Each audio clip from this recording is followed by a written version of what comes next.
Supreme കോടതിയുടെ അനുകൂല വിധിയുണ്ടായിട്ടും നിലമ്പൂരിൽ ആദിവാസികൾക്ക് ഭൂമി വിട്ടുകൊടുക്കാത്ത സർക്കാർ നടപടി അങ്ങേയറ്റം ക്രൂരമാണെന്ന് കോൺഗ്രസ് പ്രവർത്തക സമിതി അംഗം രമേശ് ചെന്നിത്തല പറഞ്ഞു.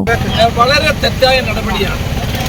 ആദിവാസി സമൂഹത്തിന് ന്യായമായി കിട്ടേണ്ട ഭൂമി കൊടുക്കാതിരിക്കുന്ന എന്ത് മര്യാദകേടാണ്. കളക്ടർ എഴുതി തന്ന രേഖയാണ് എൻ്റെ കയ്യിലുള്ളത്. കളക്ടർ എഴുതിക്കൊണ്ടിരിക്കുകയാണ്, ഇവർക്ക് ഭൂമി കൊടുക്കാം.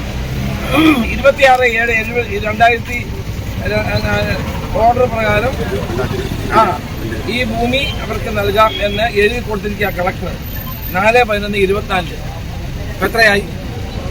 ഒരു മര്യാദയില്ലാത്ത കാര്യമാണ്. അടിയന്തരമായി അവരുടെ കാര്യത്തിൽ തീരുമാനം ഉണ്ടാകണം. അതിന് ഗവൺമെന്റ് മുൻകൈ എടുക്കാൻ ആവശ്യപ്പെട്ടുകൊണ്ട് മുഖ്യമന്ത്രിക്ക് തന്നെ കത്ത് കൊടുക്കും. വളരെ മോശമാണ്.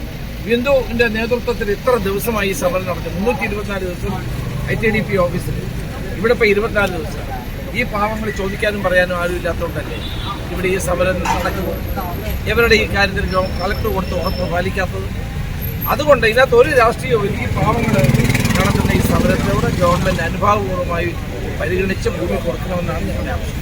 സുപ്രീം കോടതി ഉത്തരവ് പ്രകാരം 2024 ഡിസംബർ 31 മുമ്പ് വസ്തു അളന്നു നൽകാമെന്നാണ് ജില്ലാ കളക്ടർ വാക്ക് നൽകിയിരുന്നത്. എന്നാൽ ഈ ഉറപ്പ് നൽകി 1 വർഷം കഴിഞ്ഞിട്ടും സർക്കാർ വാക്ക് പാലിക്കാത്തതിനെ തുടർന്ന് നിലമ്പൂരിലെ ആദിവാസി കുടുംബങ്ങൾ കളക്ടർ ഓഫീസിന് മുന്നിൽ സമരം നടത്തുകയാണ്. ഇവരുടെ നഷ്ടപ്പെട്ട ഭൂമി കണ്ടെത്തി തിരിച്ചു നൽകേണ്ട ഉത്തരവാദിത്തം സർക്കാരിനാണ്. അത് എത്രയും പെട്ടെന്ന് നിർവഹിക്കണമെന്നാവശ്യപ്പെട്ട് രമേശ് ചെന്നിത്തല സർക്കാരിന് കത്ത് നൽകി. ഈ ചാനൽ ന്യൂസ് മലപ്പുറം. ഞങ്ങളെപ്പറ്റി നിങ്ങൾക്കല്ലേ കൂടുതൽ അറിയുന്നത്? പരിശുദ്ധിയുടെ സുവർണ പാരമ്പര്യം. Hayath golden diamonds, Valanchery.